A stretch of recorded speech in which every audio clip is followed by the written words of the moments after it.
जिसमें से जो क्रम था, क्रम गलत लिखा हुआ था, मैंने उसको देखा। सबसे पहले आया पुर्तगाली। राइटिंग में मुझे ठीक करनी है अपनी। हम लोग इसे पढ़ते रहते हैं बस, और लिखते भी हैं तो जब बहुत मन करेगा तब अच्छा लिखेंगे। पुर्त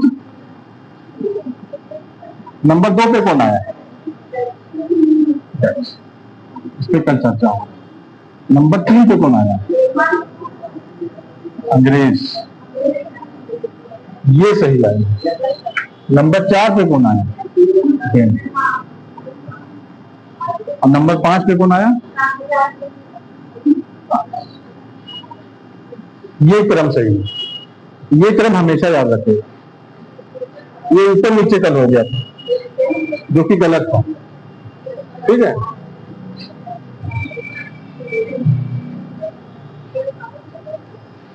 ये क्रम है यूरोपियों का आने का। अब फिर हम कल जब आपको पढ़ाए थे तो नेक्स्ट कैसे होगा? यहीं से होगा। हाँ, अच्छा ऐड करके तब। हाँ ठीक। तो कल हम जब आपको पढ़ा रहे थे तो हमने कहा था कि हम 1500 से और 1600 के बीच में, यानी कि हमें 100 साल के बारे में फोकस करना। इतिहास तो याद नहीं किया जाता है। जैसे कि हमारे सर जो बताते थे, वो कहते हैं आपको एक फिगर खींचना है और उसको समझना है। तो जो फैक्ट होते हैं वो उस फिगर में बैठते जाते हैं, और अगर आप दिन रात बैठ के फैक्ट याद करेंगे तो फिर वो किसी काम का नहीं है। और एक बार कॉन्सेप्ट अगर क्लियर हो गया तो फिर आपको फैक्ट याद करने की जरूरत नहीं। फैक्ट अपने आप वहां पर जहां उसकी जरूरत होगी वो अपने आप बैठता चला जाएगा फैक्ट। इसलिए फैक्ट, अब वो फैक्ट का जमाना भी गया। जैसे अब आपके क्वेश्चन भी आएंगे कॉन्सेप्ट की बात। एआई का जमाना आ गया है तो बहुत लोग सॉल्व कर सकते हैं पेपर फटाक। तो क्वेश्चन में कथन कारण हो गया, सिचुएशन देगा। अब उस सिचुएशन को आप जानेंगे तब तो आंसर देंगे। तो इसलिए अब कॉन्सेप्ट पे जाइए, आप फैक्ट पे नहीं जाइए। फैक्ट आप कॉन्सेप्ट पढ़ते जाएंगे, फैक्ट आपको समझ में। इसीलिए कल मैंने जब कहा तो मैंने हमेशा कहा कि आप क्यों पे जाइए, कि क्यों आए, बताया क्यों आए। क्यों आए तो मैंने बताया ना। अब इसको आप खुद लिख सकते हैं, नहीं लिख सकते तो बिल्कुल मैं बोलूँ और आप लिखें, मैं खुद लिखूँ उसके बाद आपको लिखवाऊं। हाँ बोलो बोलो बताओ। हम बोले तो फिर हमको लिखना पड़ेगा ना। हम लिखे तो नहीं ना, मेरे पास किताब ही है, लेकिन मुझे खुद लिखना पड़ेगा तो मैं आपको लिखवाऊंगा। ठीक है, तो मैं लिखवा दूंगा। ठीक। और इसमें भी हमने सबसे पहले हमने पढ़ा वास्को डी गामा को। फिर दूसरे पे किसको पढ़ा था? कार्टेस। तीसरे पे अल्मीडा। चौथे पर अल्बुकर्क। अल्बुकर्क 1509 से 1530 तक।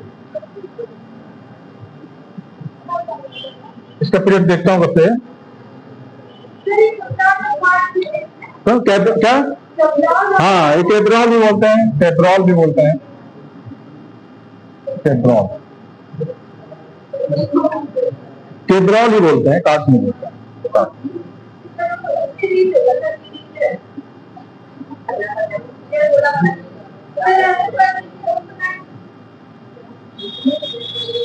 डिजिटल जमाना आ गया।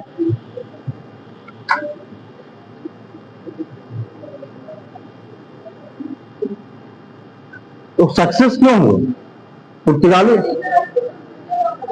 इस पे कैब्रॉल पे। हाँ तो कैब्रॉज। हाँ तो कैब्रॉज तुमने क्या लिखा होगा? कैब्रॉल भी कहते हैं, ला भी कहते हैं। ठीक है।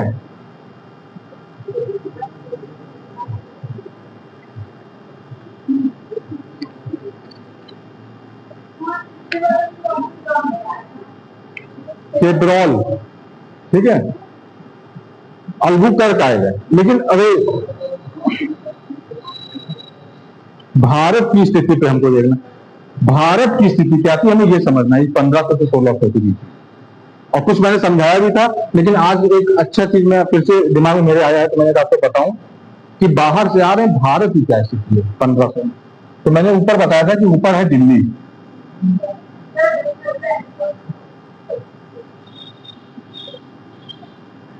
दिल्ली का मतलब नॉर्थ इंडिया, और नॉर्थ इंडिया में शासन है लोधी वंश, और ये भी आपका 1526 तक रहेगा। ठीक है, नीचे आएंगे दक्षिण भारत की तरफ तो यहां पर है बहमनी साम्राज्य।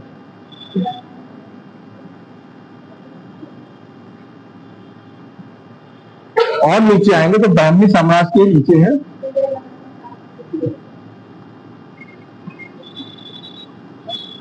ये मैं कॉन्सेप्ट कर रहा हूं, कॉन्सेप्ट। ठीक है, क्योंकि हम लोग सिर्फ इसको पढ़ लेते हैं दिल्ली सल्तनत का इतिहास, ये नहीं पढ़ते, ये नहीं पढ़ते। और जो यूरोपीय कंपनियां भारत आई हैं तो क्योंकि यहाँ स्टैब्लिश नॉर्थ इंडिया था, और नॉर्थ इंडिया जो था वो स्थल मार्ग से जुड़ा हुआ था, स्थल मार्ग से जुड़ा हुआ था। इधर तो पर्वत ही था, हिमालय पर्वत, और इधर आपका ये लैंड से जुड़ा हुआ था। ठीक है, तो जो व्यापारी जो आ रहे थे व्यापार करने, वो लैंड से नहीं आ रहे थे, समुद्र से आ रहे थे। तो हम समुद्र से आएंगे तो हम फिर दक्षिण की तरफ जाएंगे। इसीलिए आप जितने भी कंपनियां यूरोपीय आई हैं वो आपके दक्षिण भारत में आएंगे। इसीलिए मैंने कल ऐसे लाइन की थी दक्षिण भारत, किसी थी ना कल मैंने लाइन। यानी कि जो भी दक्षिण, अब तुमको पता है कौन कौन सी कंपनी आई, कि पुर्तगाल आई, फिर डच आए, फिर ब्रिटेन आए, फिर डेनमार्क आया, फिर फ्रांस भी आया। सबका क्रम भी है, सबका सन भी है। ठीक है, तो वो आए तो कहां आए, यहां आए नहीं, यहां नहीं आए, कहां आए, यहां आए। क्यों आए, अब आपको अब यही लिखना है कि यहां क्यों आए, क्योंकि ये समुद्र के किनारे हैं, इधर गुजरात से शुरू होता है और नीचे यहां केरल, और गुजरात केरल तो अब कहते हैं उस समय क्या कहते थे कि जो ये इंडिपेंडेंट स्टेट है वो भी इसके कंट्रोल में नहीं है, ये अलग एक कंट्रोल, एक अलग स्टेट है, ये एक अलग स्टेट है और ये एक अलग स्टेट है, और ये आपस में भी लड़ रहे हैं, यानी दे वर फाइटिंग ईच अदर, ये आपस में लड़ रहे हैं, ये आपस में लड़ रहे हैं, और ये भी अपने साम्राज्य का विस्तार करने के लिए आपस में लड़ रहे हैं। तो ऐसे सिचुएशन में जब कोई तीसरा आएगा, अब इसको यही कॉन्सेप्ट है तुम्हारा, कॉन्सेप्ट क्या है जो किताब में नहीं लिखा, तुम बहुत पढ़ोगे नहीं समझ पाओगे, तुम बहुत पढ़ोगे नहीं समझ पाओगे। कॉन्सेप्ट क्या है कि इस सिचुएशन को जानो, इस सिचुएशन को जानो कि देखो इधर है, इधर है, ये है, और ये भी सब लड़ ही रहे हैं आपस, और ऐसे सिचुएशन में आए हैं पुर्तगाली यहां पर, और आए हैं फिर अपना विस्तार शुरू किया। ठीक है, और मैंने बताया था कि इस पोर्शन इसको क्या कहते हैं, इस तट को क्या बोलते हैं, मलाबार तट बोलते हैं। अब इसको मैं लिखा दूं, अब इसको आप, अच्छा ठीक है मैं भी लिखा दे रहा हूं भूगोल में, इसको मलाबार कहते हैं और इसको कोरोमंडल कहते हैं। इधर का जो तट है इसको कोरोमंडल तट बोलते हैं। ये तो भूगोल हो जाए तो बहुत नॉर्मल सी बात है, मुझे पता होना चाहिए। इस पता होने के बाद तुमको इस हिस्ट्री को भी पता होना चाहिए कि ये आपस में फाइट कर रहे हैं। ठीक है, और ये आए, इनको मिल गया कोचिंग, अब हाँ जी क्या, तो हंसने तो हंस रहा, तो किसी को हंसने से रोक लोगे। अब इसका क्या जवाब दे हंसा आपको,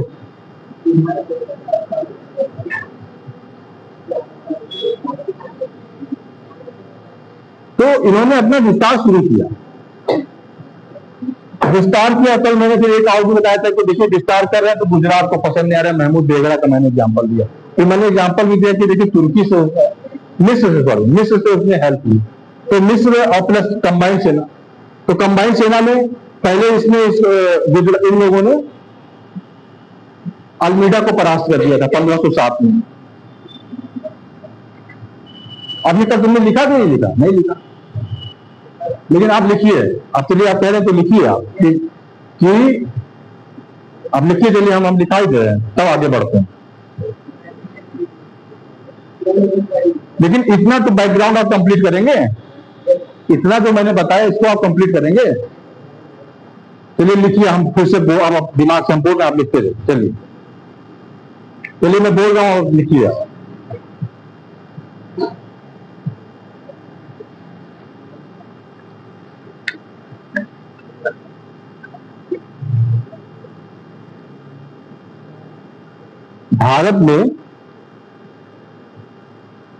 भारत में अब बैकग्राउंड लिखा रहा हूं कि आप यूरोपीय कंपनियों के आगमन के समय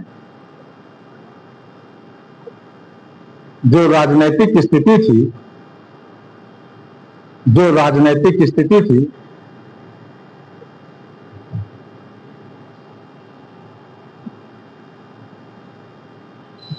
उस समय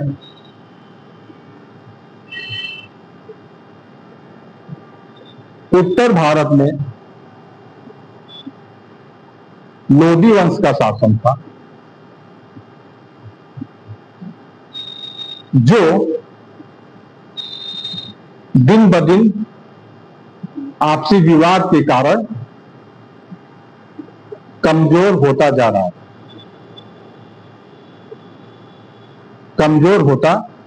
रहा था।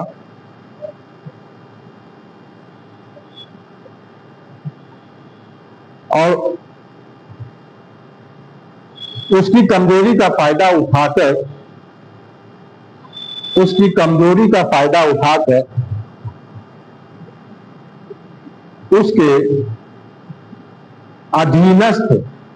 उसके अधीनस्थ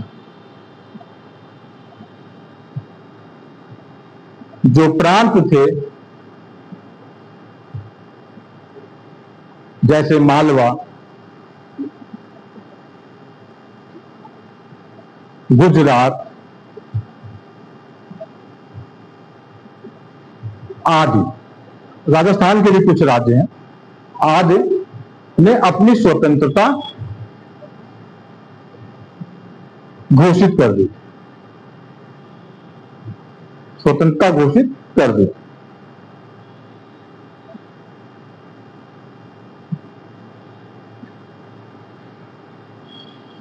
दक्षिण भारत में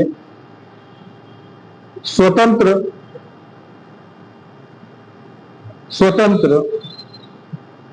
बहमनी साम्राज्य था। वो भी आपस में लड़कर 5 राज्यों में विभक्त हो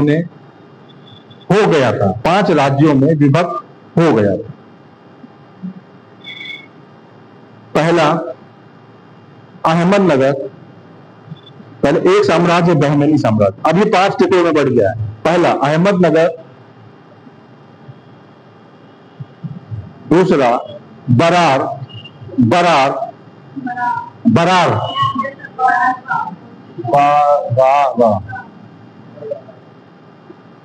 तीसरा बीजापुर,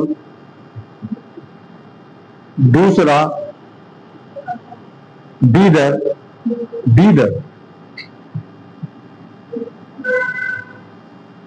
और 5वां गोलकुंडा।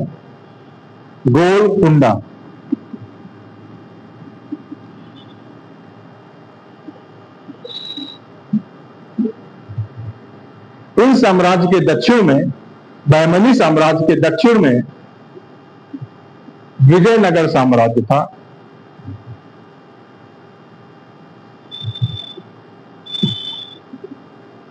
जहां आपसी विवाद के कारण लगभग 4 वंशों ने शासन किया। 4 वंशों ने शासन किया। 4 वंशों ने शासन किया। सबसे पहला वंश जो था संगम वंश, दूसरा था सालू वंश, लिखते भी जाए ना, संगम वंश,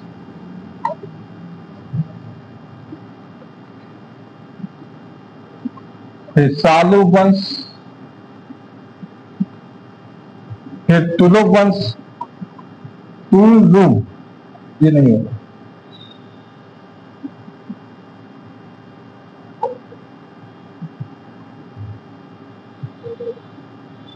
वाह,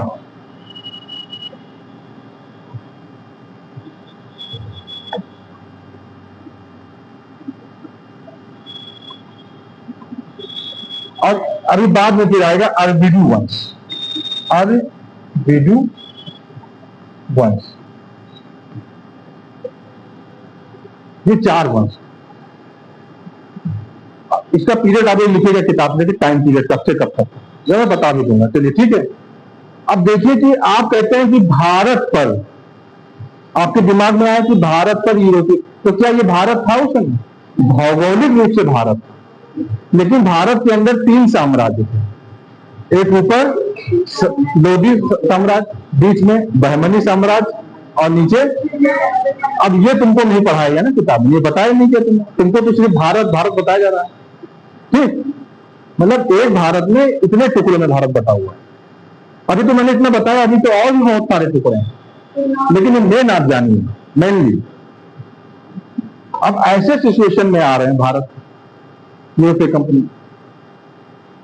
तो जमोरिन जो था वो एक चेर राज था, और चेर राज जब कमजोर हुआ तो 11 टुकड़ों में बटा, और उसमें एक टुकड़ा था कालीकट।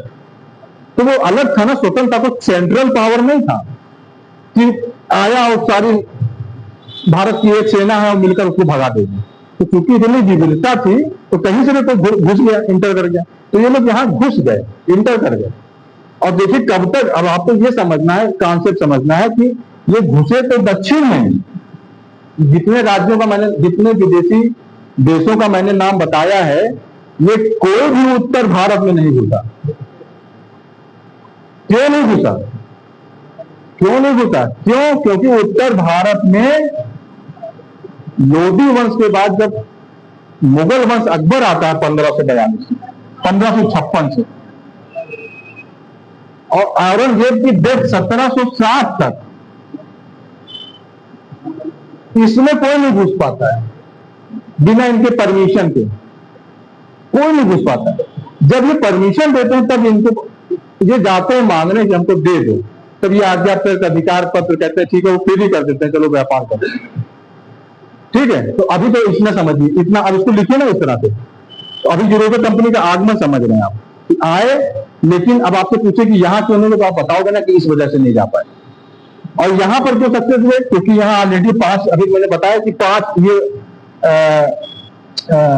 5 भागों में बटा हुआ है, अहमदनगर, बरार, बीजापुर, बीदर और गोलकुंडा। इधर का उड़ीसा है, इधर पूरब में।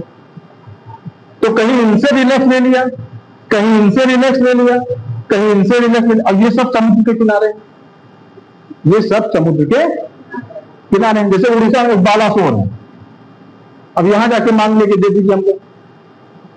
तो इन्होंने अपना राज्य नहीं स्थापित किया, जो जैसे पुर्तगाली आए तो इन्होंने अपना राज्य नहीं स्थापित किया, राज्य तो सिर्फ एक ने स्थापित, अंग्रेज ने। ये व्यापार किए यहां और अपनी कोठी बनाई इन्होंने यहां। अब पुर्तगाली में देखे तो पुर्तगाली में देखे तो गोवा में देखेंगे, गोवा को उन्होंने अपनी कैपिटल बनाई, पुर्तगाली।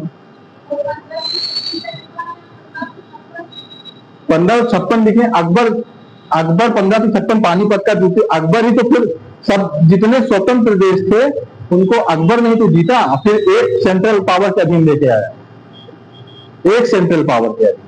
हम लोग सुनते होंगे कि 2 राज्य छूटे थे, वो औरंगजेब ने जीत लिया, बीजापुर और गोलकुंडा, अगर इतिहास पढ़ा होगा तो यहां पर मुगल साम्राज्य को बढ़ा कर ले आए। तब भी नीचे के छूटे हुए थे, स्वतंत्र थे देश, नीचे स्वतंत्र था, उसको नहीं कंट्रोल कर पाए, यहां से लेकर यहां तक कंट्रोल कर पाए। चलिए ठीक है, ये समझ में आया। अब कहां तक लिखा आपने?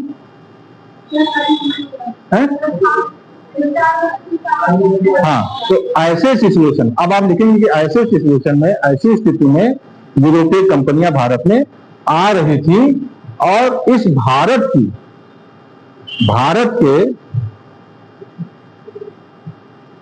बिखरे हुए भारत की राजनीतिक स्थिति का उन्हें फायदा मिला। बिखरे हुए राजनीतिक स्थिति का उनको फायदा मिला।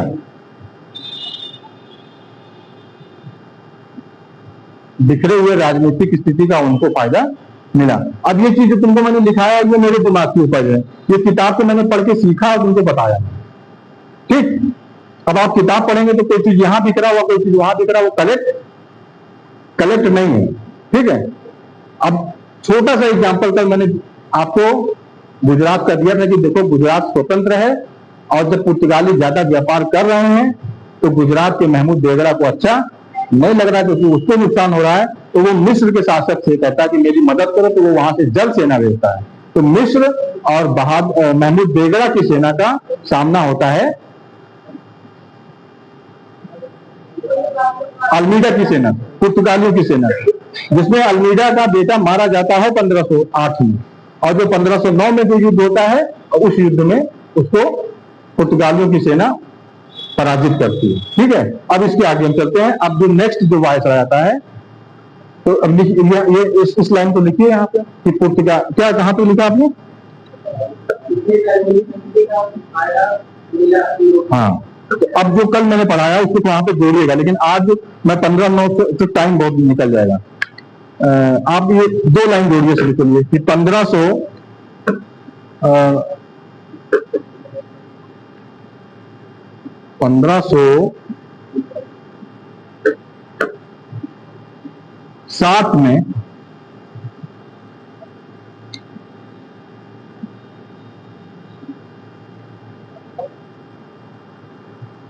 गुजरात के शासक महमूद बेगड़ा ने, इसमें लिखा ही नहीं, पुर्तगालियों के प्रभाव को कम करने के लिए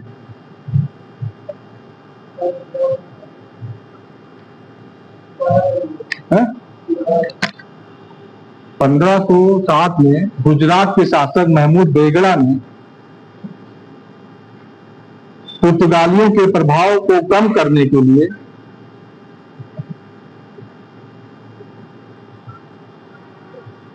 मिस्र के शासक से मदद मांगी,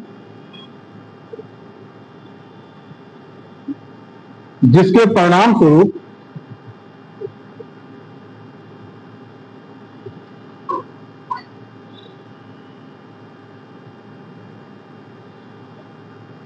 इनकी संयुक्त सेना और पुर्तगालियों के बीच में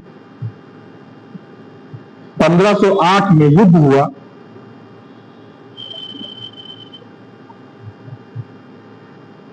जिसमें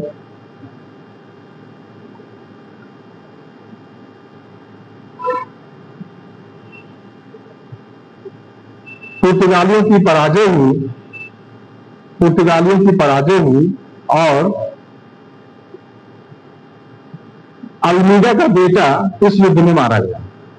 अल्मीडा का बेटा इस युद्ध में मारा गया।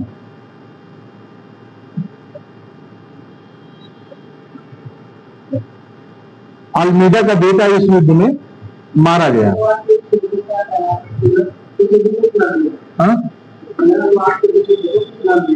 चौल का युद्ध है। चौल मतलब चौल, ये मुंबई के पास एक प्लेस पड़ता है, चौल बंदरगाह है, वहीं पर ये युद्ध हुआ था। चौल ब्रैकेट में लिख लीजिए, चौल।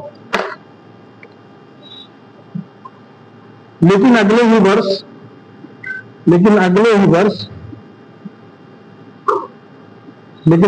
वर्ष पुर्तगालियों ने मुस्लिम संयुक्त सेना को पराजित कर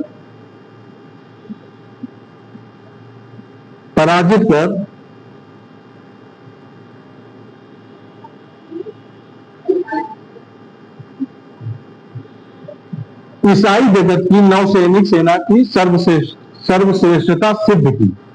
ईसाई जगत की नौसैनिक शक्ति की सर्वश्रेष्ठता को सिद्ध किया।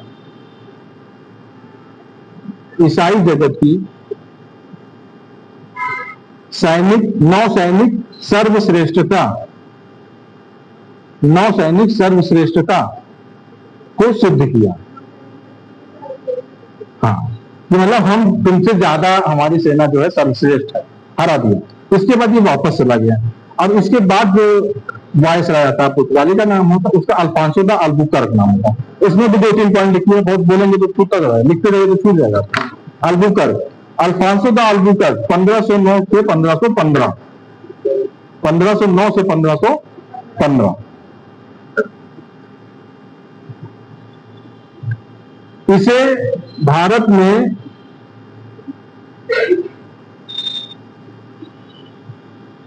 पुर्तगाली शक्ति का वास्तविक संस्थापक कहा जाता है। ये वास्तविक संस्थापक था।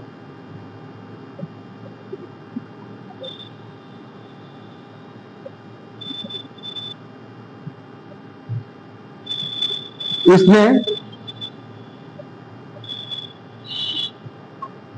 1510 में गोवा को जीत लिया।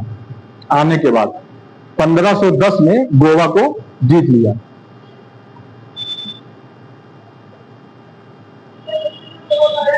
गोवा इसके अंदर में था, बीजापुर।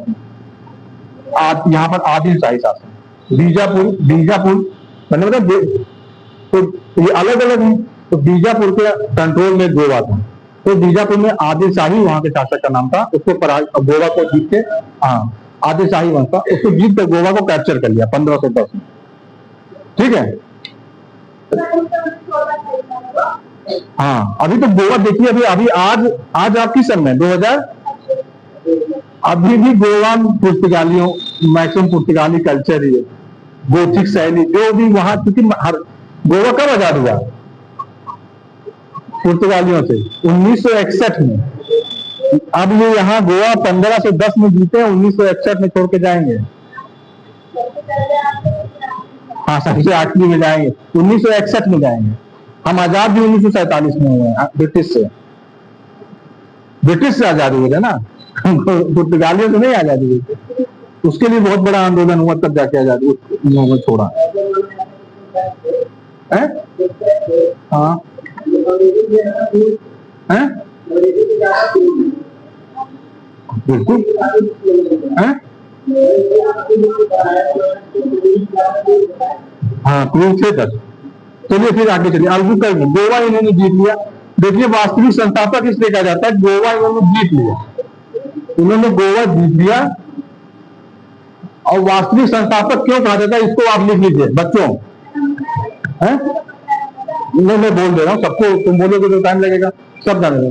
वास्तविक संस्थापक इसलिए आता है क्योंकि अभी तो ये 1498 में आए हैं और हम पहुंचे हैं 1510 में। अभी कितना दिन इनको आए हुए? 10 साल हुआ। और 10 साल में इन्होंने थोड़ा सा एक्सटेंशन किया, लेकिन वास्तविक रूप से जो हिंद महासागर था, जिसको कंट्रोल कर रहा था, ये अल्बुकर्क ने किया। उसने क्या किया? उसने मलक्का को जीता। मलक्का को जीता। इधर जब आप भारत में आएंगे तो इधर चलिए, इधर होर्मुज है, होर्मुज को जीता। ठीक है। तो अब कोई भी व्यापार, और इधर जो था मोजाम्बिक, आपको मैंने मेडागास्कर भी बताया था, मेडागास्कर। और इधर आपका गोवा था ही। तो अब किसी को भी भारत या हिंद महासागर, ये हिंद महासागर है अगर, में व्यापार करना है, तो अगर इधर से आएगा तब भी यहाँ पर इनकी चौकी बनी हुई थी पुर्तगालियों की। उधर से घूम के आएगा तब भी यहाँ पे चौकी बनी हुई थी। इधर जाएंगे तो श्रीलंका नीचे है, नीचे श्रीलंका में भी चौकी बनी हुई थी। इधर मलक्का से अगर इधर चाइना की तरफ जाएंगे तो भी यही, जैसे कि ये स्टेट है होर्मुज, वैसे ये भी स्टेट है। इधर पूरा इंडोनेशिया, जावा, सुमात्रा, इनको सबको बोलते हैं मसाला द्वीप। मसाले नहीं मिलते थे, इनको क्या बोलते हैं? मसाला द्वीप। तो और ये गोवा यहाँ, यानी कि अब कोई भी इधर किसी को भी व्यापार, ये समुद्र है, तो बिना पुर्तगालियों के परमिशन से कोई इधर इसमें नहीं आ सकता है। इसीलिए इसको वास्तविक संस्थापक कहते हैं। अब इसको लिख लीजिए, मैं बोल दे रहा हूं। अल्बुकर्क ने 1510 में गोवा जीत लिया। इसके साथ ही 1511 में मलक्का पर नियंत्रण कर लिया। मलक्का पर नियंत्रण कर लिया और फारस की खाड़ी में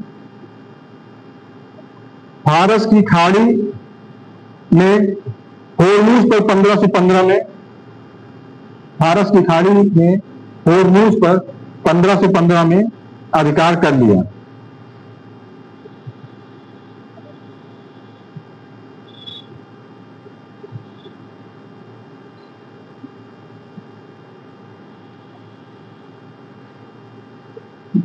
और इस प्रकार उसने समुद्र पर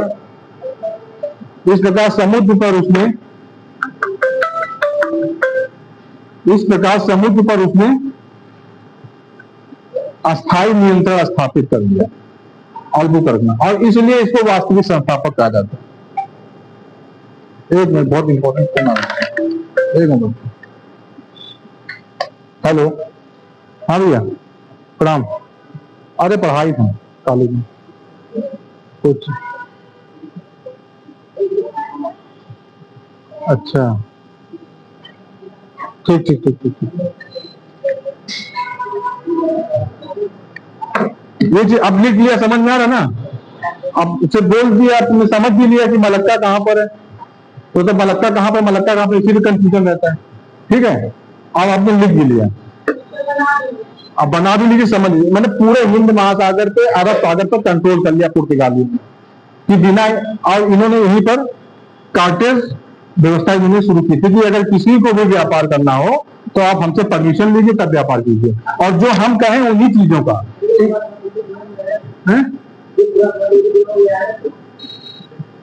पैसा कमाने के लिए, व्यापार करने के लिए। जैसे अमेरिका के ऊपर पूरा बात आता है कि पेट्रोल पूरी दुनिया के मालिक हम ही बेचेंगे। ईरान में पैदा होता है पेट्रोल पैदा होता है कहां पर? इराक में, सऊदी अरब में, लेकिन कहता मालिक हम बेचेंगे। तुम कैसे? तुम सिर्फ खाओ। तो ऐसे उनके दिमाग में समझ में आया? अरे बच्चे, समझ में आया जो तुमने क्वेश्चन पूछा? क्लियर? हाँ, तो वो मैं कभी बता चुका हूँ, ब्लू वाटर पॉलिसी। तो जिसको निकलना जल्दी निकलो मुझे।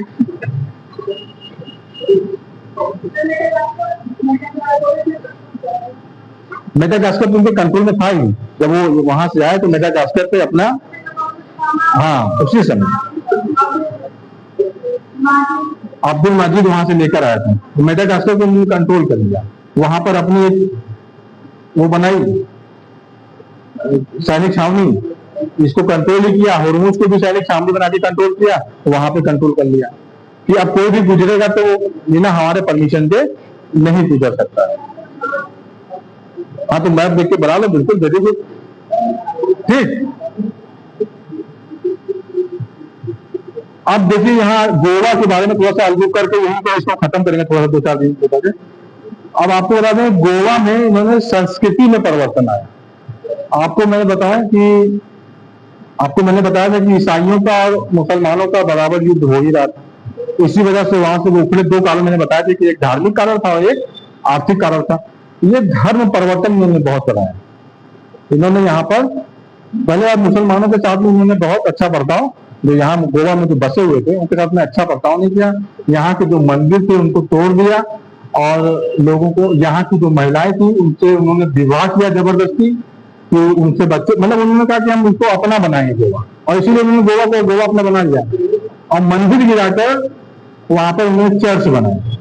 तो इंडिया जो मटेरियल तो यही का था, लेकिन जिस चर्च जो बना वो यूरोपीय कल्चर के हिसाब से बना। तो पूछते हैं कि कौन सा शैली यहाँ पर पुर्तगाली यहाँ डेवलप हुआ, तो आप बताएंगे गोथिक शैली। गोथिक शैली में यहाँ पे सारे चर्च वगैरह बने गए।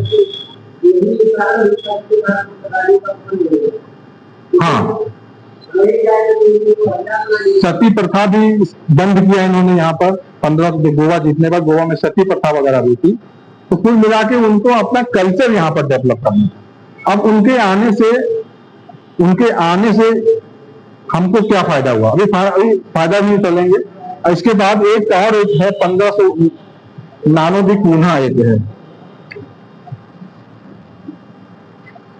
नीनो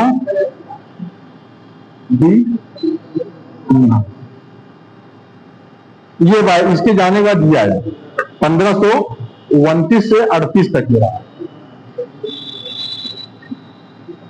इसके बारे में थोड़ा सा जान लीजिए, 2 मिनट का थोड़ा फिर फ्लैशबैक में जाएंगे कि इस पीरियड में हम देखेंगे। तो फिर हम देखेंगे गुजरात में, इसमें गुजरात के शासक का नाम था बहादुर शाह, और दिल्ली का जो शासक था उसका नाम था हुमायूं, इस पीरियड में। और इस समय गोवा में जो पुर्तगालियों का जो वायसराय था उसका नाम था नाना दी कून्हा। और इधर हुमायूं बादशाह, ये बहादुर शाह चाहता था कि हुमायूं को भगा के हम कब्जा कर लें दिल्ली पर। और जितने अफगान थे वो इससे मिले हुए थे, जैसे शाह सूरी हो गए या लोधी वंश के जितने लोग थे वो लोग इससे दोस्ती किए हुए थे बहादुर शाह से। और बहादुर शाह इससे हार रहा था हुमायूं से। यही नोट कीजिए कि बहादुर शाह हुमायूं से हार रहा था, तो अपने आप को जीतने के लिए इसने गोवा के पुर्तगालियों से दोस्ती कर ली कि अगर हम लड़ें हुमायूं से तो आप हमारी सैनिक सहायता कीजिएगा। और इसके बदले में उसने एक संधि की 1532-34 में, जिसने उसको दमन दीव का नाम सुना आप लोगों ने? तो दीव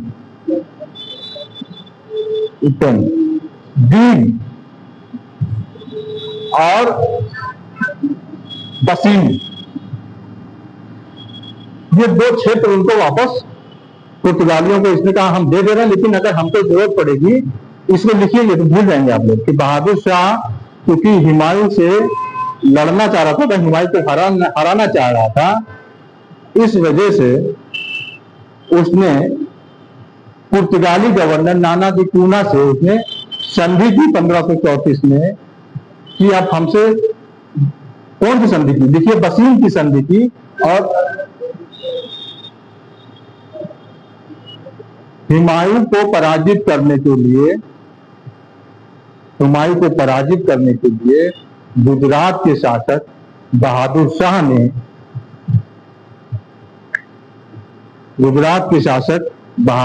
ने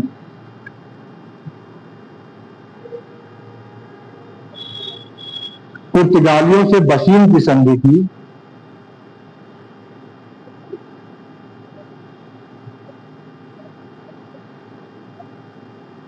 और बदले में उसको बसीम की संधि की। ये बसीम बासा बड़ी मात्रा होना,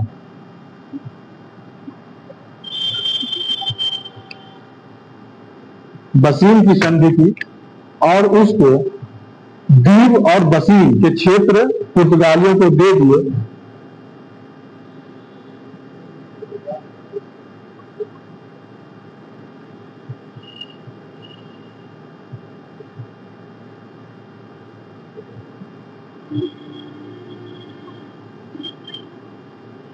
परंतु जब 1537 तक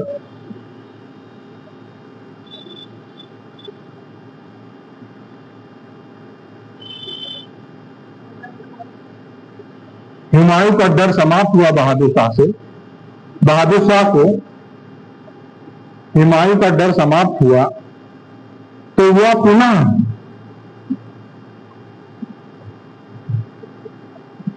पुर्तगालियों से अपना क्षेत्र मांगने के लिए वार्ता करने के लिए गया।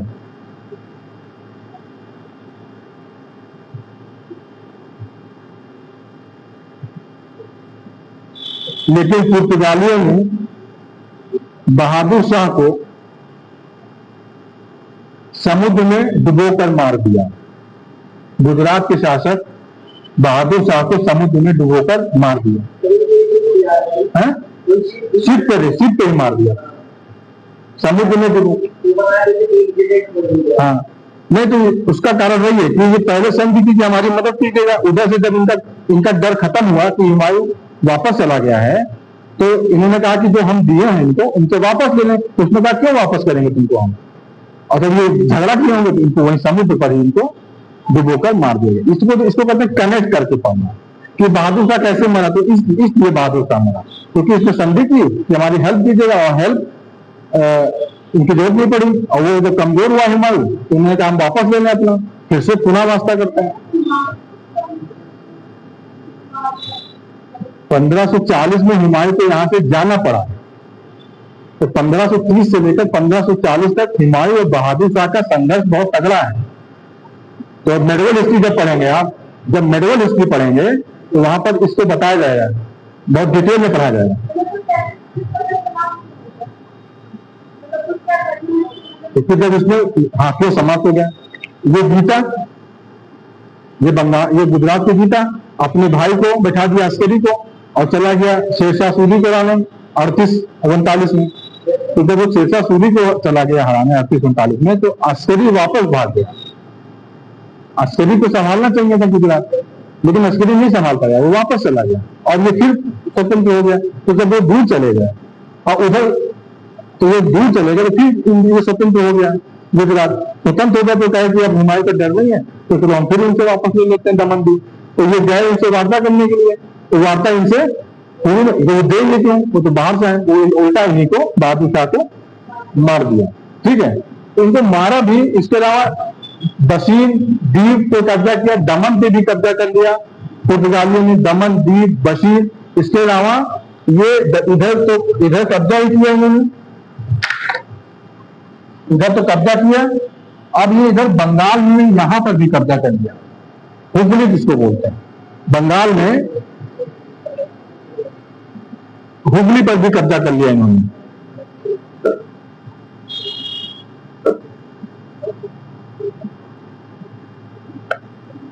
तो इस तरह से इनका जो साम्राज्य था इसके समय में, नानाजी पूना के समय में काफी बड़ा हो चुका था। इनके सामने कोई चैलेंज नहीं था पुर्तगालियों के सामने, और पुर्तगाली धीरे धीरे अपना एक्सटेंशन करके अपना अपना व्यापार कर रहे थे। ठीक है, अब इनके आने, इनका पतन कैसे हुआ, जो मैंने बताई थी कि कैसे पतन हो, सब काम किया था। इनके आने से भारत को फायदा क्या हुआ, ये भी प्रश्न आपसे पूछा जाए कि आए अपने साथ तो कुछ लेकर आए होंगे ना, तो ये भी व्यापार करने आए तो फायदा क्या हुआ कि भारत में देखिए आप एक सेंट जेवियर का नाम सुनते होंगे, सेंट जेवियर स्कूल का नाम बहुत सुनते होंगे ना। तो 1542 में एक पुर्तगाली गवर्नर थे मार्टिन डिसूजा, इनके साथ में एक सेंट जेवियर भारत आया, और वो सेंट जेवियर जो भारत आया था, ये भारत आते थे इसलिए कि लोगों का हमें धर्म परिवर्तन कराना, और धर्म परिवर्तन कराना है ईसाई धर्म में। तो आज उसी सेंट जेवियर के नाम पर जो 1542 में आया था, उसका प्रभाव यह है कि आज पूरे भारत में हर जगह आपको सेंट जेवियर स्कूल मिल जाएंगे, उसी संत के नाम पर जो 1542 में आया था। और दूसरी बात कि ये गोवा को इन्होंने राजधानी बनाया 1530 में अपना, पहले कोचीन थी 1510 में, और 1530 में, इस पॉइंट को भी लिख दीजिए, 1530 में नानाजी पूना ने 1530 में गोवा को हेडक्वार्टर बनाया अपना, कोचीन से हटाकर गोवा में 1530 में नानाजी पूना ने।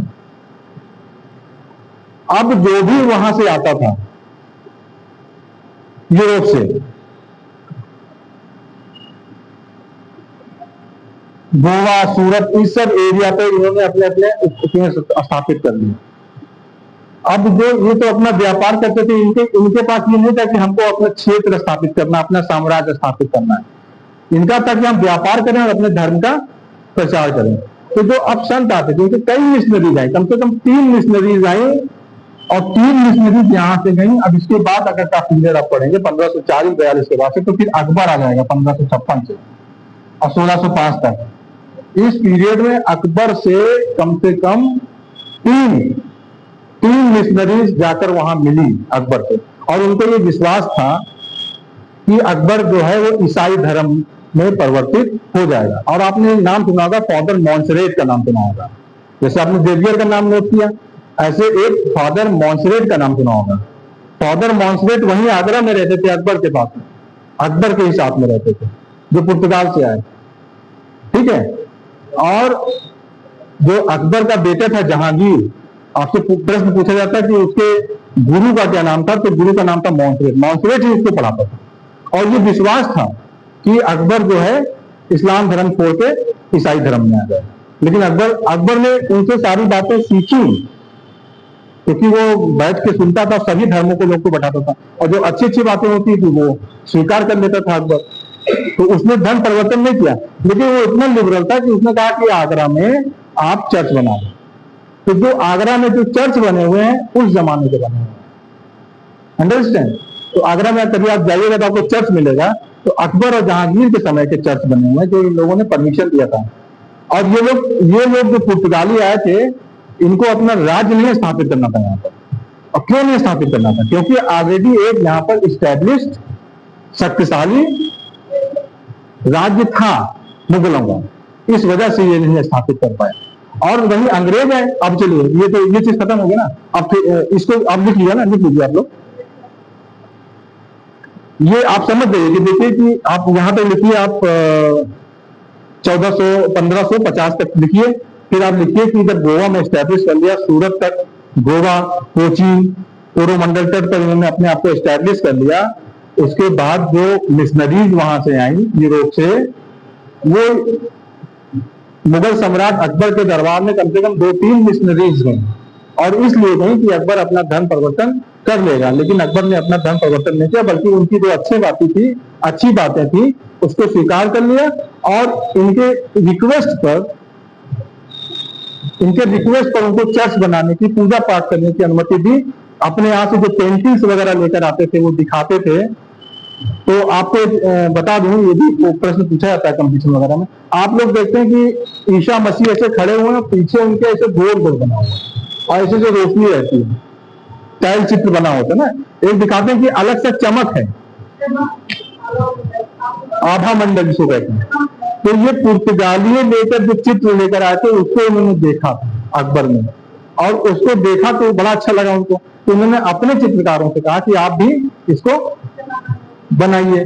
तो ये जो यूरोपीय जो चित्रकार थे, तो उनको देखकर तो फिर अकबर की जो फोटो बनी, तो अकबर के पीछे भी आभा मंडल बनाया गया। तो ये भी सीखा इन्होंने यूरोपियों से। जो मुगलों के पेंटिंग पे जो इफेक्ट पड़ा, तो वहां से उन्होंने देखा, तो यहाँ पर परिवर्तन आया।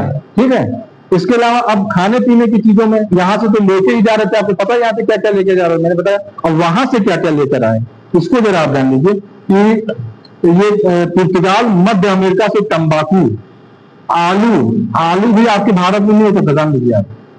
तंबाकू, आलू और मक्का भारत लाए। कहां से लेकर आए? मध्य अमेरिका से।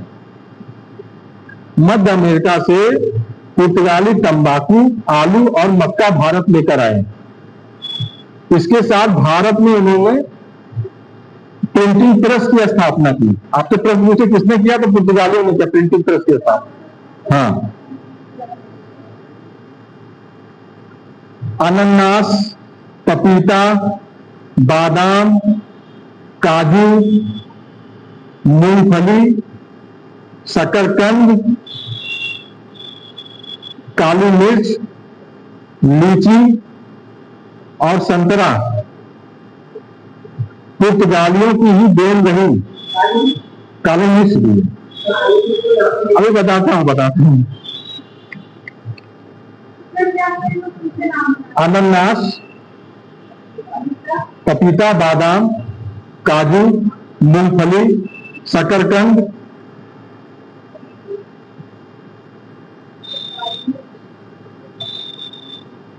लीची और संतरा पुर्तगालियों की ही देन रही।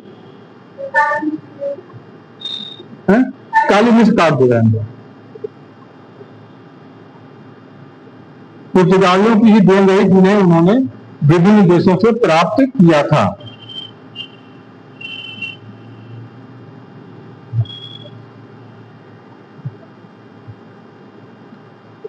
तो कुल मिलाकर पुर्तगाली यहां से गए नहीं। पुर्तगाली यहां से गए नहीं। पुर्तगाली का पावर कम होता गया। जब ये दूसरे देश आए, दूसरे लोग आए, तो इनके आने से पहली बात कि हमारी सभ्यता संस्कृति में परिवर्तन, हमारी नहीं, गोवा की सभ्यता संस्कृति में परिवर्तन आया। ठीक है। और इसके अलावा क्या परिवर्तन आया?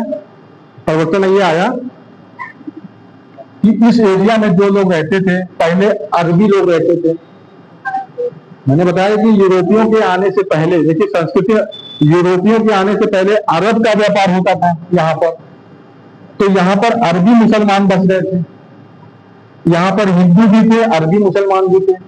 अब ईसाई आ गए, ईसाई आ गए तो उन्होंने धर्म परिवर्तन शुरू किया, तो यहाँ पे आपके ईसाई भी आ गए। तो अब कौन कौन से लोग आ गए?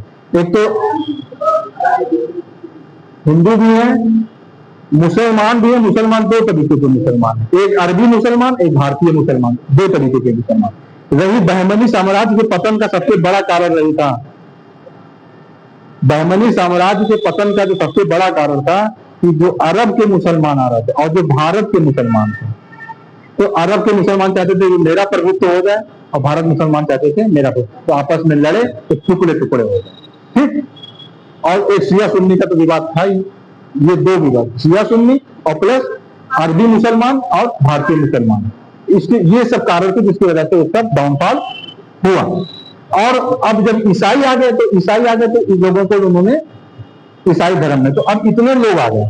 अब आपको देखिए ईसाई आपको उत्तर भारत में कम मिलेंगे, लेकिन आप दक्षिण भारत चले जाइए, आपका तमिलनाडु का जो मुख्यमंत्री है कौन सा है जो चुनाव जीता है, किस धर्म का है?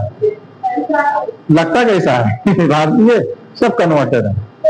आप तमिलनाडु में चले जाइए, आप केरला में चले जाइए, आपको यहाँ मुसलमान मिलेंगे, ईसाई मिलेंगे और हिंदू कम मिलेंगे। हिंदू में भी बहुत उस तरह के हिंदू मिलेंगे। और उत्तर भारत में चले जाइए, यहाँ दूसरी व्यवस्था है, वहां दूसरी व्यवस्था है। तो अब ये जानने की क्यों हुआ ऐसा आज अगर ये जनसंख्या है तो क्यों हुई? तो आप इतिहास पढ़ रहे हैं तो आप जान रहे हैं कि क्योंकि यहीं पर मैक्सिमम लोग आए, इसलिए मैक्सिमम लोग यहाँ पर कन्वर्ट हुए। आज भी संख्या वहां पर ईसाइयों की और मुसलमानों की ज्यादा है, ठीक। अब जो नेक्स्ट है 1602 डच। इतना पुर्तगाली आप पूरा पढ़िएगा, ठीक है। तो पुर्तगालियों में बस वो 4-5 लोगों के नाम वास्को डी गामा से शुरू कीजिएगा, ठीक है। और जो अल्बुकर्क और नाना दा कूना और केब्रॉल, ये सब जो इंपॉर्टेंट है कि ब्लू वाटर पॉलिसी क्या है, इतना कंप्लीट कर लीजिए। और क्या इनकी देन रही, उनके आने से हमको क्या जानने को मिला, कौन सी शैली की स्थापना हुई, गोवा कैसे एस्टैब्लिश हुआ, गोवा में चर्च कैसे बना।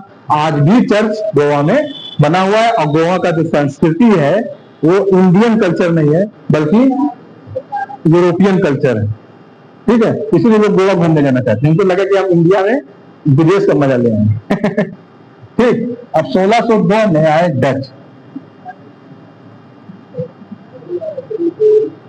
डच देश, डच नाम सुनते हैं, डच, इसका असली नाम है हॉलैंड। हॉलैंड, और हॉलैंड की राजधानी है नीदरलैंड।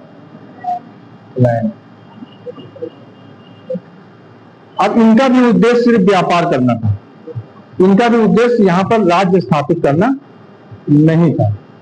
और उद्देश्य हम कहेंगे राज्य स्थापित करना नहीं, लेकिन हम सरकमटेंसेस पे जाएंगे तो सरकमटेंसेस पे जाएंगे तो एस्टैब्लिश शक्ति थी यहां पर, इस वजह से अपना साम्राज्य स्थापित नहीं कर पाए।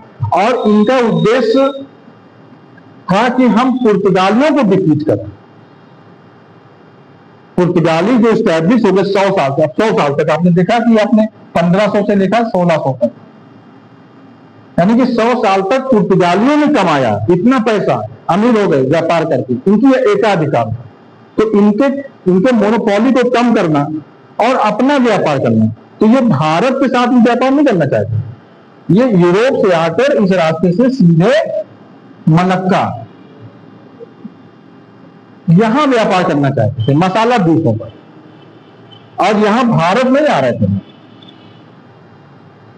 और यहां पर ये आए मलक्का, तो 1602 में तो कंपनी बनी है, 1602 में डच ईस्ट इंडिया कंपनी बनी है 1602 में। लेकिन इससे पहले ये कई बार यहां आते थे और कई लोग आ चुके थे। तो वहां की सरकार ने कहा कि कई लोग न जाओ, सबको मिलाकर हम एक कंपनी बना दे। तो कंपनी 1602 में, इससे पहले डच जो हॉलैंड है उसकी कई कंपनियां यहां आकर, यहां नहीं आती थी भारत, उस यूरोप से और केप ऑफ गुड होप से सीधे मलक्का, हिंद महासागर। कि हम इसको कैप्चर करेंगे मलक्का को, और हम वहां पर अपना व्यापार करेंगे। इंडिया बिल्कुल नहीं टच करने का हम किया जाता था। तो जब कई कंपनी आती थी और वहां की सरकार को पता चला, सरकार ने कहा कि कई कंपनी नहीं बल्कि हम एक कंपनी बना रहे, तो उन्होंने सबको मिलाकर एक कंपनी बना, और उसके ऊपर एक बोर्ड ऑफ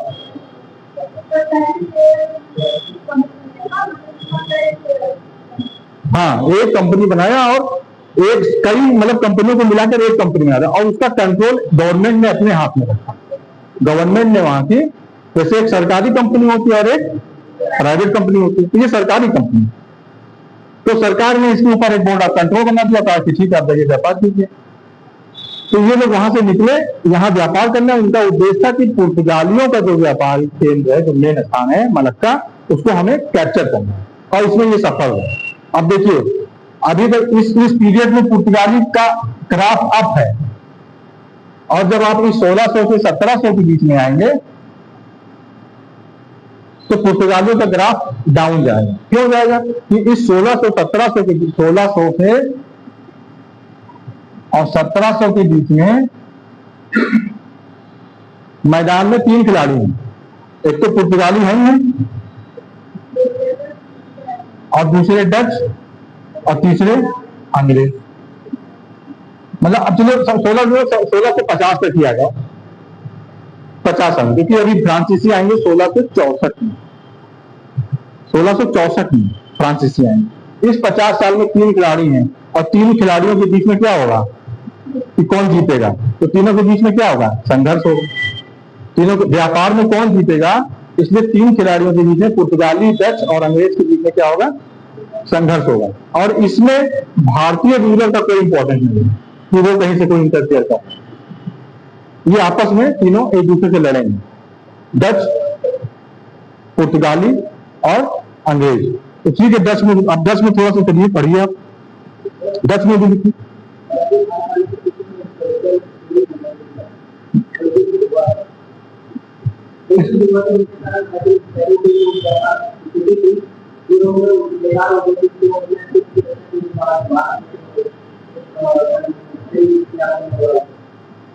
युद्ध नहीं हुआ था, उसमें यह हुआ था कि वो स्पेन से था, उनका नहीं था।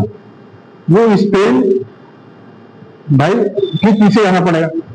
मामला यह था कि 1498 में जब पुर्तगाली आए तो दोनों निकले था, क्रिस्टोफर कोलंबस भी निकला था स्पेन का, और वास्को डी गामा भी निकला था, बार्थोलोमेव डियाज भी निकला था।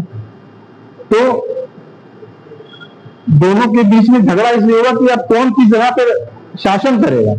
तो बताते हैं विश्व के मैप पे एक लाइन खींची गई उत्तरी अटलांटिक महासागर में, कोई लाइन है कि इस लाइन के पूरब में जो है वो पुर्तगाली व्यापार करेंगे, और जो पश्चिम है उस पर स्पेन व्यापार करेंगे। तो स्पेन वाले इसीलिए अमेरिका की तरफ चले गए, वो इधर नहीं आए व्यापार करने। अगर आप मैप देखिए तो अटलांटिक महासागर है, अटलांटिक महासागर के पूरब में आपका, पूरब में नहीं दक्षिण में,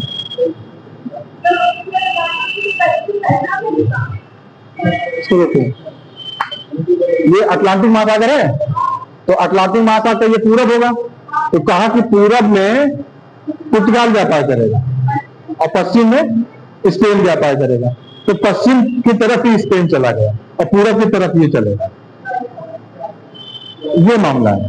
तो स्पेन फिर इधर नहीं आया, स्पेन इधर ही रहा और इधर चले आए। और स्पेन के ही कंट्रोल में, स्पेन के कंट्रोल में आपका नीदरलैंड था, और नीदरलैंड स्पेन से आजाद हुआ था, और आजाद होने के बाद फिर तब उसने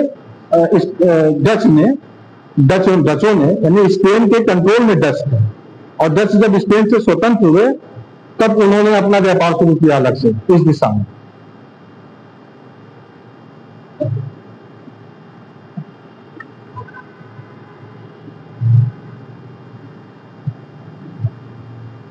सोलह में United East India Company of Netherland के नाम से एक व्यापारिक संस्थान की स्थापना की गई 1602 में।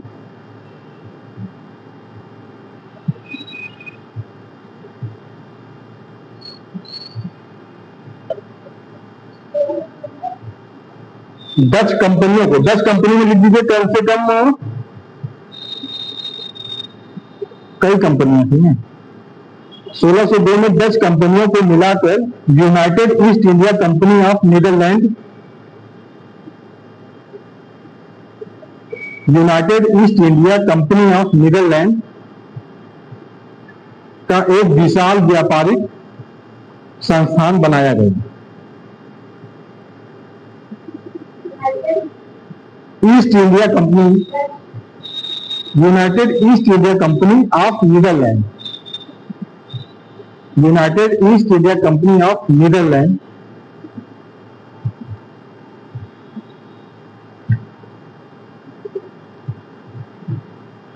की स्थापना की गई।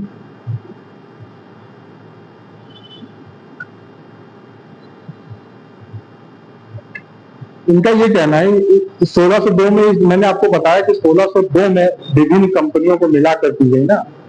इससे पहले जितनी कंपनियां थी कम से कम 15 बार, बताते हैं 15 बार वो आकर यहाँ पर आक्रमण इनका और पुर्तगालियों का और इनका युद्ध हो चुका था।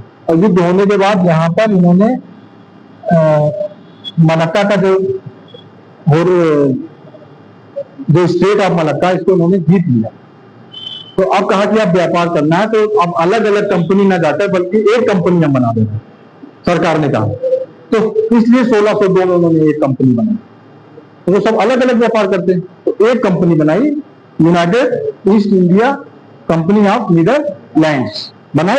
अब ये 1602 से व्यापार करने। इससे पहले तो कई कंपनियां आ रही थी, डच कंपनी।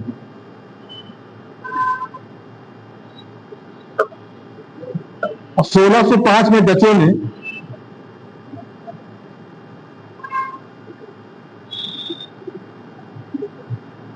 पुर्तगालियों से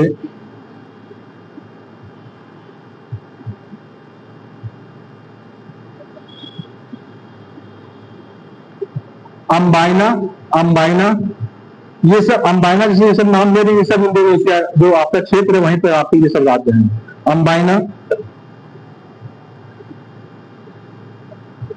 और 1619 में जकार्ता जीत लिया।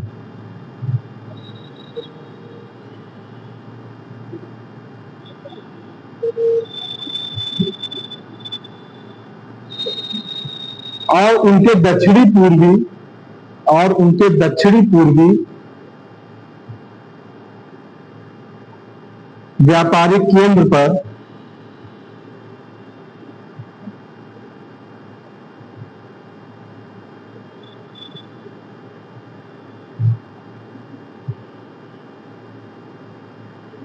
अपना प्रभुत्व स्थापित किया।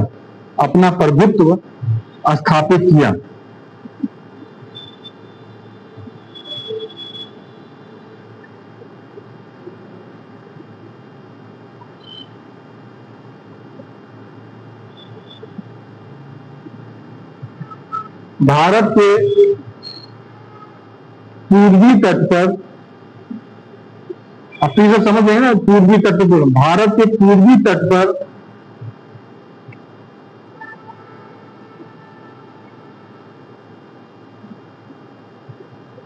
असफल होने के बाद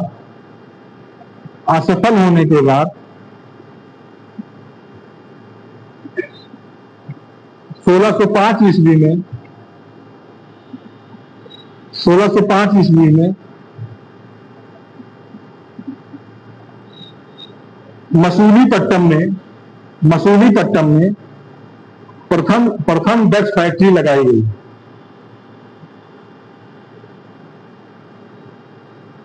मसूलीपट्टम में प्रथम डच फैक्ट्री लगाई गई, जो कि कोरोमंडल तट पर स्थित है,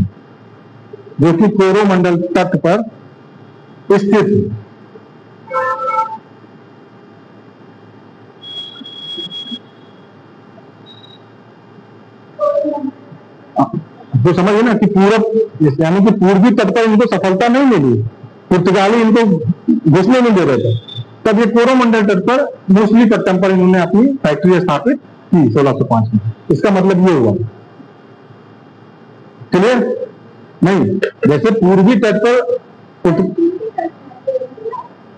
यस यस, पश्चिमी तट। मालाबार तुम्हारा पश्चिमी तट है और कोरोमंडल तट जो है पूर्वी तट है। क्या लिखा, फिर से बोलो तो? नहीं, पश्चिमी तट लिखो, पश्चिमी तट। हाँ, पश्चिमी तट। बहुत अच्छा, वेरी गुड। भारत के पश्चिमी तट पर असफल होने के बाद उन्होंने कोरोमंडल तट, पूर्वी तट पर इन्होंने अपने स्थापित किया। और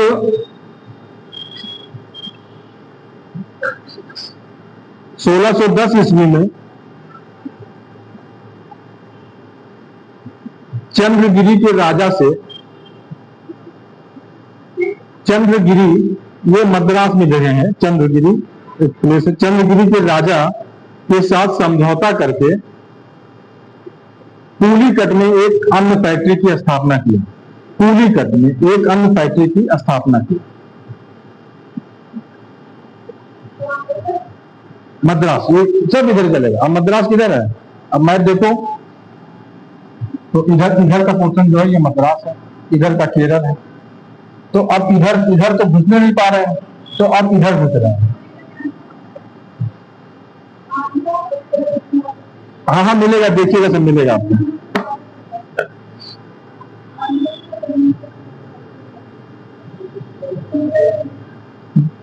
बहुत ज्यादा हम उसमें नहीं जा रहे हैं, फैक्ट में जाएंगे तो कंफ्यूजन होगा, कॉन्सेप्ट नहीं होती। देखो इनको इधर नहीं घुसने दिया, उधर अपना स्टैब्लिश कर रहे हैं।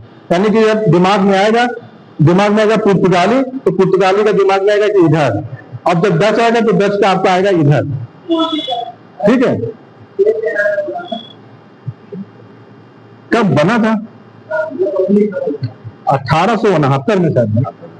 हाँ, 1869 सुएज कैनाल फ्रांसीसियों ने बनवाया था। अभी जब अगर आप सुनिए बच्चा, मैं सब बता दूंगा। मैंने कुछ ऐसा पोर्शन नहीं बचा जो मैंने पढ़ा नहीं या मैंने उसको लिखा नहीं, लेकिन धीरे धीरे आप करने दीजिए, एक एक टॉपिक क्लियर करने दीजिए।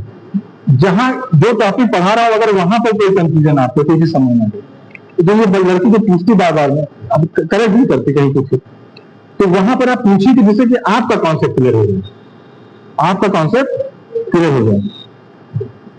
जो चीज पढ़ा रहा हूं वहां पर पूछिए।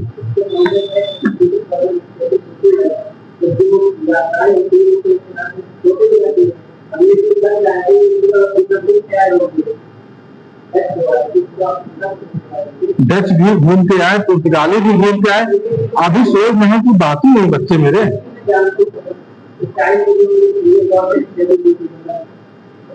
अभी तो तुम 1500-1600 के बाद पढ़ा रहा हूं ना, अभी तो 1700-1800 से पढ़ाएंगे, तो इसमें आएगा तुम्हारा सोच महल। 1800 से जब 1900 से पढ़ाएंगे उसमें आएगा।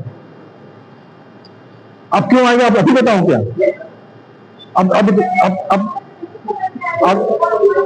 अभी टॉपिक डिस्टर्ब हो जाएगा। ये अभी क्लास खत्म होने तो बता दे रहा हूं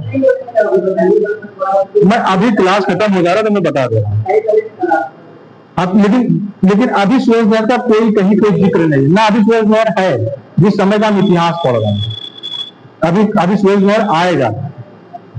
और नहर क्यों बनती है? चलो बोलो, नहर क्यों बनती है? नहर क्यों बनाई जाती है? उसके बाद बोले नहर का इस्तेमाल क्यों होता है?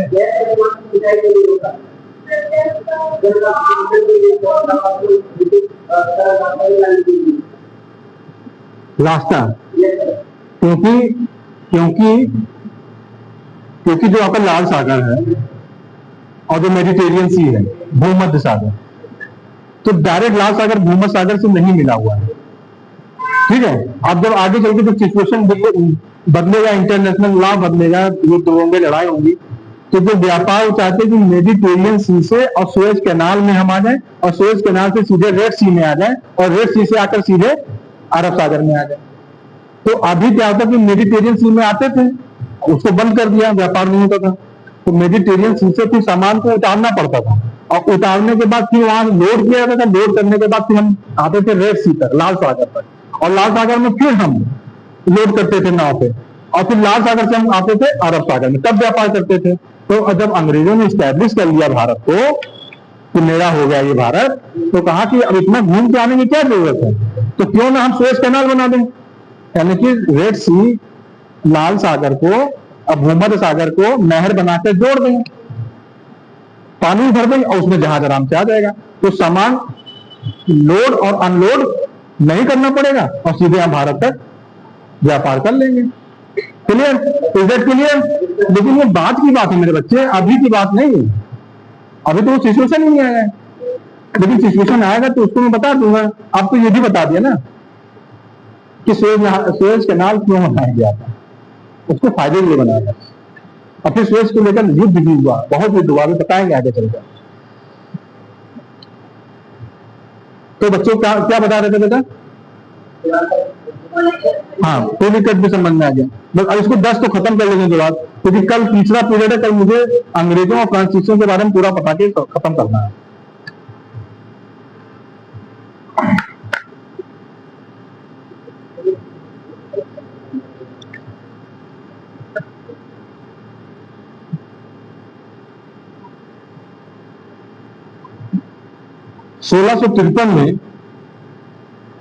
हुगली के निकट 1653 में हुगली के निकट चिनसुरा में डचों ने अपनी कोठी स्थापित की। 1653 में हुगली के निकट चिनसुरा में डचों ने अपनी कोठी स्थापित की। 1653 में हुगली के निकट चिनसुरा में डचों ने अपनी कोठी स्थापित की। अच्छा, 1653 में मुगल बादशाह कौन था?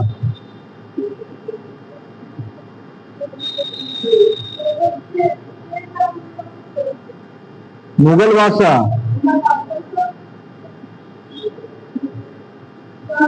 देखो ऐसे याद रखो, अकबर 1500, यानी कि अगर बंगाल में डचों की फैक्ट्री स्थापित हो रही है, गोदाम स्थापित हो रहा है, तो कहीं ना कहीं शाहजहां की परमिशन होगी, क्योंकि बंगाल जो था वो मुगलों के कब्जे में था। अगर इस लाइन को पढ़ें तो दिमाग में ये बात चलनी चाहिए, इसीलिए मैंने जिक्र किया कि आप देखो अलग करके मत पढ़िए, इतिहास जोड़ के पढ़िए। और उस समय आपको अब यही पढ़िएगा कि 1653 में बंगाल का गवर्नर कौन था। तो बंगाल का गवर्नर क्या अपने मन से निर्णय ले सकता था, किसी विदेशी को बसा सकता था, या किसी से बादशाह से पूछना पड़ता था? ये सब क्वेश्चन आंसर दिमाग में चलते रहना चाहिए, तब आप समझ पाएंगे इतिहास। ठीक है, तो इनको बसाया इन्होंने, मुगलों ने बसाया। ठीक है, पूछी के जाओ, बसा लो, व्यापार करो। 1653 में हुगली के निकट चिनसुरा में डचों ने अपनी कोठी स्थापित की।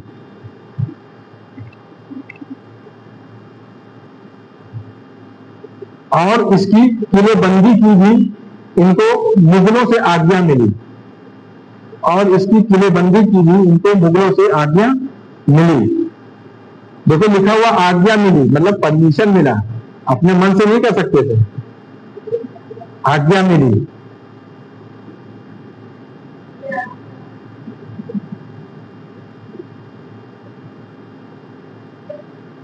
(1658) में डचों ने कासिम बाजार, बालासोर, पटना और मेगापट्टनम में अपनी फैक्ट्रियां स्थापित की।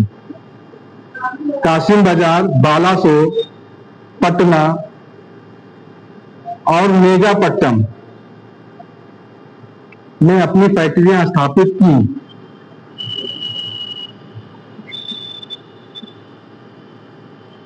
अब ये जो तुमको मैंने नाम बताए हैं अभी,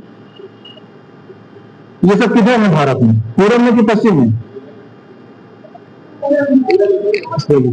देखो अब क्योंकि हम जब भी जैसे डच दिमाग में आएगा, जैसे डच का डेवलपमेंट किधर हुआ है? पूर्व में। और पश्चिम में जैसे नाम आएगा जैसे पुर्तगालियों का। ठीक है, पुर्तगालियों का आएगा। वेरी गुड, अब ये कॉन्सेप्ट है, और ये जितने नाम बताए सब आपको पूर्व में मिलेगा। मेगापट्टनम आपको मिलेगा आंध्र प्रदेश साइड में। हाँ बिल्कुल, अभी तो आंध्र प्रदेश है, उस समय तो सब मिला हुआ था। हाँ,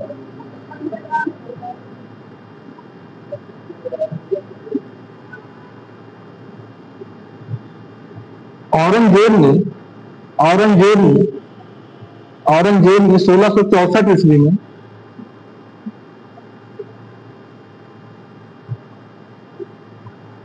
डचों को 31.5%, 31.5% वार्षिक चुंगी पर बंगाल, बिहार और उड़ीसा में व्यापार करने का अधिकार दिया।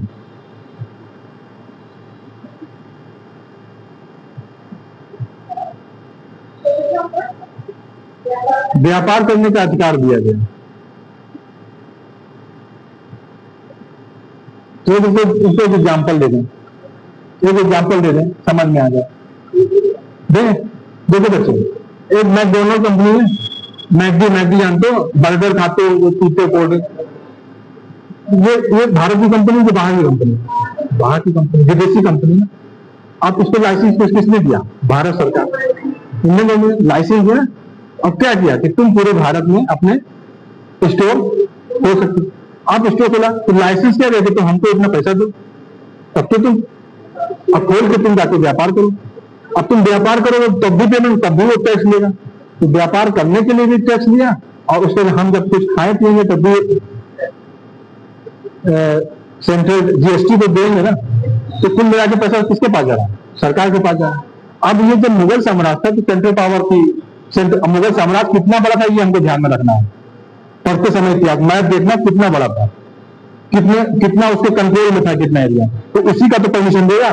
तो औरंगजेब ने कहा अब ये पूरा मैं स्टैब्लिश हो रहा हूँ डच, तो उनसे कहा कि तुम स्टैब्लिश हो, ठीक है तुम इतना आ गए हो तो हमको इतना पैसा दो, और बंगाल, बिहार और उड़ीसा में तुम व्यापार करो। अगर तुम 100 रुपया कमा रहे हो तो 31.5 रुपया हमको टैक्स दे दो और तुम यह व्यापार करो। समझ में आ गया?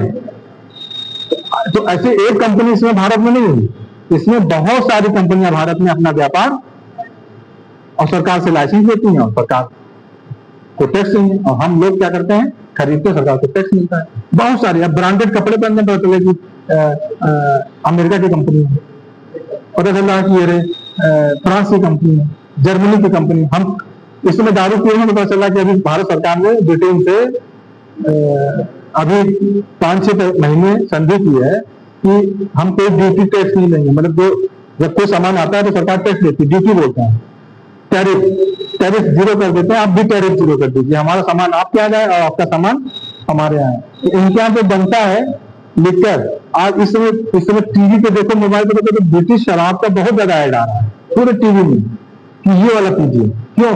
क्योंकि 6 महीने पहले भारत सरकार ने अंग्रेजों से संधि की है और टैरिफ 0 किया है। तो उनके यहाँ जो कार बनती है, उनके यहाँ जो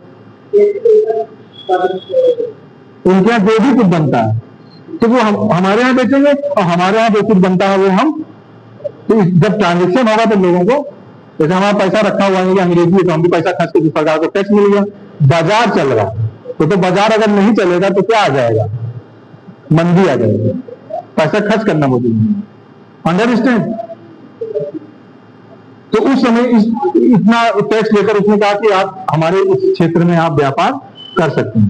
तो वो व्यापार करते थे। व्यापार क्या करते थे कि वो यहाँ से सामान, हाँ सबसे इंपॉर्टेंट बात, वो पैसा अपने देश से लाते थे। ये तो तुमको मैंने बताया नहीं। वो पैसा जो पुर्तगाली थे और जो डच थे, ये पैसा अपने देश से लेकर आते थे सोना, और सोना यहां देते थे और यहां से सामान खरीदते थे, वो ले जाके बेचते थे। तो हमारे देश में क्या आता था? सोना और चांदी। हमारे देश का कहीं से भी कोई घाटा, हमारे देश में सोना और चांदी आ रहा था, और यहां से जो हम कपड़ा, सूती कपड़ा, मसाला, प्रेशियस मेटल, इसको हम यहां से सप्लाई करते थे। तो भारत का कोई नुकसान नहीं था। इसको पॉइंट करना बहुत जरूरी है कि सोना चांदी भारत में आ रहा था, भारत से जा। अब इतिहास पढ़ेंगे तो बेटा आगे चल के तुमको वही पॉइंट नोट करना है कि ऐसा कौन सा समय था कि जब भारत का धन जाने लगा और भारत गरीब, अभी ये व्यापार हो रहा है, इससे भारत गरीब नहीं हो रहा है, भारत क्या हो रहा है, अमीर हो रहा है। अगर आप सिविल सर्विस की तैयारी कर एग्जाम देने हैं तो आप लिखेंगे कि भारत गरीब नहीं हो रहा था, बल्कि भारत अमीर हो रहा था, क्योंकि सोना चांदी बाहर से आ रहा था और हमारे यहाँ जो प्रोडक्शन हो रहा था उसकी सप्लाई हो रही थी बाहर, और उसकी वहां डिमांड थी। यानी कि हम बहुत आगे थे, हमारे यहाँ उत्पादन अच्छा हो रहा था, ठीक है। हम वहां से कुछ नहीं मंगा रहे थे, हम अपने यहाँ का हमारा सामान वो लेके जाके बेच रहे थे, और उसके बदले में हमको क्या दे रहे थे। तो फायदा किसका था, भारत का फायदा था। तुमको कोई गलत इतिहास बताया तो उसको बताओ कि नहीं नहीं नहीं, सोना चांदी भारत में आ रहा था, भारत से जा नहीं रहा था, भारत से जो पैदा हो रहा था वो जा रहा है। अब भारत का नुकसान कब से होगा, जब अभी तो मॉडर्न हिस्ट्री पूरा पढ़ाना है तो मैं समझाऊंगा तुमको कि भारत का नुकसान होना कहां से शुरू हुआ, भारत गरीब होना कब से शुरू हुआ। अभी भारत अमीर हो रहा है इनके आने से, पुर्तगालियों के व्यापार करने से और डचों के व्यापार करने से और अंग्रेजों के भी व्यापार करने से, क्योंकि अभी इसको खत्म कर दें, कल से बेटे बताएंगे और समझाएंगे।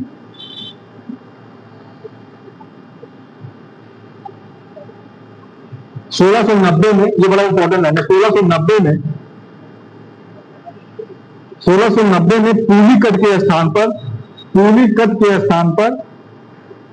वो इंपॉर्टेंट है, इसको लिखिएगा। 1690 में पुलिकट के स्थान पर मेगापट्टम को डच गवर्नर का मुख्यालय बनाया गया, डच गवर्नर का मुख्यालय बनाया गया।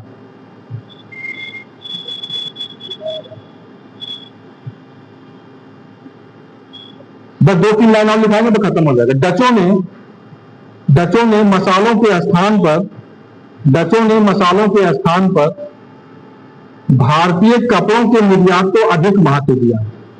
बस 3-4 लाइन लिखिए, बहुत इंपॉर्टेंट लाइन है, मैं खत्म कर रहा हूं। डचों ने मसालों के स्थान पर भारतीय कपड़ों के निर्यात को अधिक महत्व दिया। देखो जब कॉन्सेप्चुअल क्वेश्चन आएगा तो ऐसे आएगा कि किसने महत्व दिया, किसने महत्व नहीं दिया, तो याद रहेगा। तो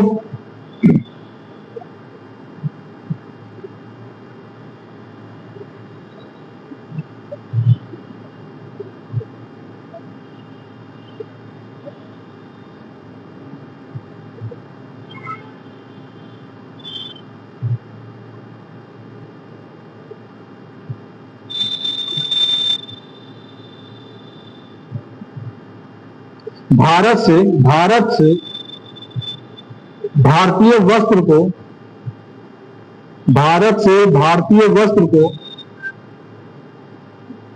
निर्यात की वस्तु बनाने का श्रेय डचों को जाता है।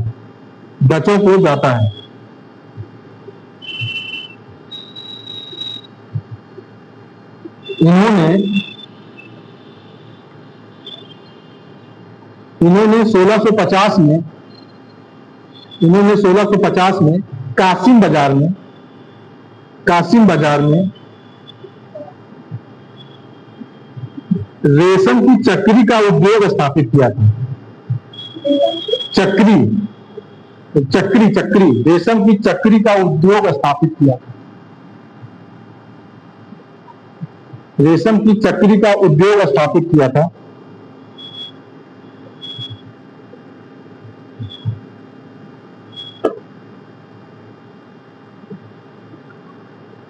जिसमें लगभग 3000 कारीगर काम करते थे। जिसमें लगभग 3000 कारीगर काम करते थे।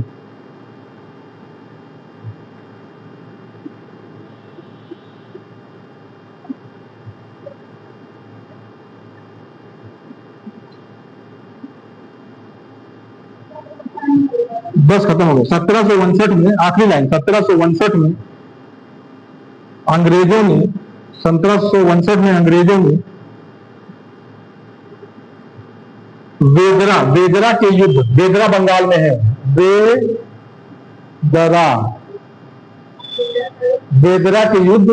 बंगाल में है, बेदरा के युद्ध में डचों को पराजित कर दिया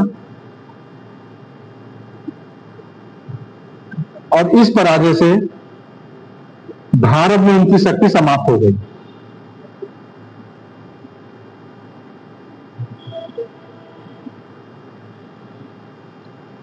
ठीक है,